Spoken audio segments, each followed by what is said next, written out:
Vous écoutez Kadash, la méditation quotidienne de la parole de Dieu pour un peuple mis à part. Shalom, bien-aimé en Christ, je bénis l'Éternel Dieu pour ta vie d'aujourd'hui. Dans cet audio, je commence une série d'enseignements sur la bataille invisible et au fur et à mesure que tu suivras cet enseignement, tu découvriras quelle est cette bataille, quelle est ton identité et l'identité de ton ennemi. Amen. La parole de Dieu nous apportera une grande lumière. Alors, la bataille invisible est une bataille très importante qui se passe dans le monde spirituel. Et la plupart de personnes, y compris les croyants, subissent un échec dans cette bataille à cause de l'ignorance.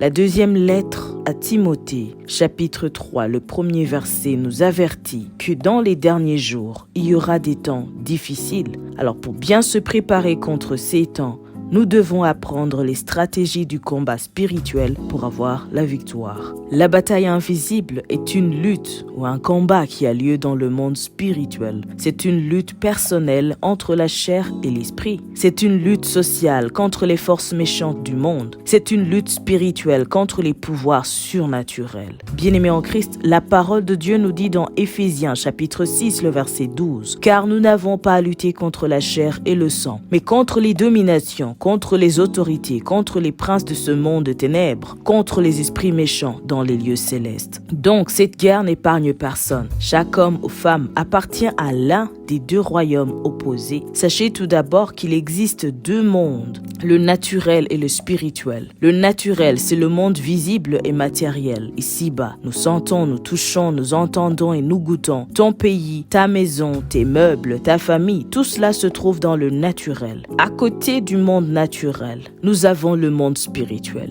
Il est invisible mais très réel. Nous avons des corps terrestres qui vivent dans le monde naturel, mais nous sommes aussi des êtres spirituels avec une âme et un esprit éternel. Donc l'homme est un esprit avec une âme et un corps. L'esprit et l'âme appartiennent au monde spirituel, comme le corps appartient au monde naturel. Pour mieux comprendre ce message, il faut vraiment te concentrer sur les choses spirituelles, car on doit utiliser un discernement spirituel. Alors dans la parole de Dieu se trouve une histoire qui décrit mieux ce que je dis. Le deuxième livre des rois, le chapitre 6, il est écrit une histoire d'une guerre naturelle lorsque l'ennemi, la troupe de Syrie, entoura Dothan, une petite ville où le prophète Élisée vivait. Géhazi, le serviteur d'Élisée, ayant vu la grande troupe de l'ennemi, eut peur. Il eut peur parce qu'il voyait uniquement ses troupes avec ses yeux physiques. Alors Élisée pria l'Éternel qui ouvrit les yeux spirituels de Géhazi. Alors il ne vit plus seulement leurs ennemis, il vit également la troupe angélique qui les entourait et qui les protégeait. Il a fallu que Dieu intervienne en ouvrant les yeux de Géhazi pour qu'il voie que l'armée de Dieu était avec lui. Cette histoire de la bataille à Dothan est pareille aux conditions spirituelles de l'Église aujourd'hui. Il y a quelques fidèles comme Élisée qui voient clairement dans le monde spirituel. Ils savent qu'il y a un conflit qui se produit. Ils peuvent identifier l'ennemi et ils reconnaissent les forces supérieures de Dieu qui les assurent la victoire. Il y a aussi les autres comme Géhazi qui peuvent être encouragés afin que leurs yeux s'ouvrent pour combattre l'ennemi sans peur. Mais il y a beaucoup de chrétiens qui sont à l'image des habitants de la ville de Dothan, qui s'endorment. Ils ignorent qu'ils sont entourés d'ennemis prêts à les attaquer. Alors avant que je poursuive avec cet enseignement, pose-toi la question. Qui suis-je? Suis-je Élisée qui est le personnage conscient de la bataille invisible et qui sait comment s'y prendre? Ou bien suis-je Géhazi qui est conscient de la bataille mais qui ignore si elle est invisible ou visible? Ou bien suis-je comme les habitants de Dothan qui ignorent qu'il existe un ennemi contre eux et leur ville? En réécoutant ce message, tu pourras te classer et être à mesure de comprendre la suite qui sera disponible dans l'audio suivant. Sois richement béni.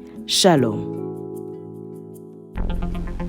Vous écoutiez Kadash, présenté par Marie-Claire. À bientôt.